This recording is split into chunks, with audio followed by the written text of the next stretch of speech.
মৃত্যুবার্ষিকী উপলক্ষে বুধবার আগরতলার কংগ্রেস ভবনে শ্রদ্ধার সঙ্গে স্মরণ করা হলো কংগ্রেস সেবা দলের প্রতিষ্ঠাতা ডক্টর এন.এস. হার্ডিকারকে।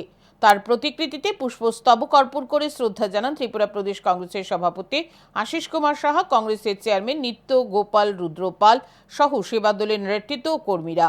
উল্লেখ্য, ডক্টর নারায়ণ সুব্বারাও হার্ডিকার ছিলেন স্বাধীনতা সংগ্রামী ও কংগ্রেস নেতা। তিনি কংগ্রেস সেবাদল প্রতিষ্ঠার গুরুত্বপূর্ণ ভূমিকা পালন করেন এবং সংগঠনটিকে দেশ সেবামূলক স্বেচ্ছাসেবী শক্তি হিসেবে গড়ে তুলতে কাজ করেন। প্রয়াত নেতার মৃত্যু বার্ষিকীকে ঘিরে এদিন কংগ্রেস ভবনে অনুষ্ঠিত হয় ত্রিপুরা প্রদেশ কংগ্রেস সেবাদলের রাজ্য স্তরের বর্ধিত বৈঠক।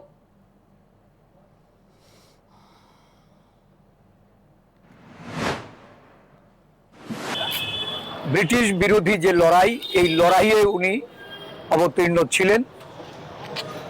স্বাধীনোত্তর ভারতবর্ষে সেবাদল একটা সমাজ সেবামূলক সংগঠন হিসাবে প্রাকৃতিক দুর্যোগ, সাধারণ মানুষের তাদের সামাজিক প্রয়োজনে এই সংগঠন একটা গুরুত্বপূর্ণ ভূমিকা পালন করে আসছে।